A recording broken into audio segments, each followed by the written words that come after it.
Opozita shqiptare nuk do të vinë në pushtet. Arsyeja është fare e thjeshtë. Janë të kënaqur me aq sa marrin pa punuar fare, sepse për të gjithë ata që nuk e dinë, ata që parakalojnë në SPAK dhe dënohen paksa, ato miliardet e vjedhura nuk i kthejnë pas.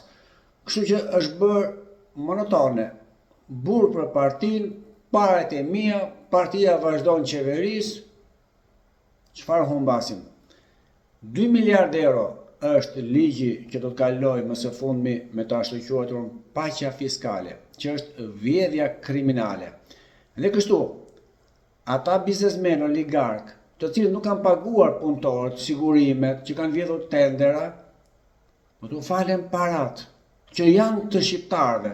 Dhe përse kjo opozit nuk është në gjendje t'i ngrej këta shqiptar, t'i bindi, dhe t'u thot, e janë t'u marrin parat tuaja.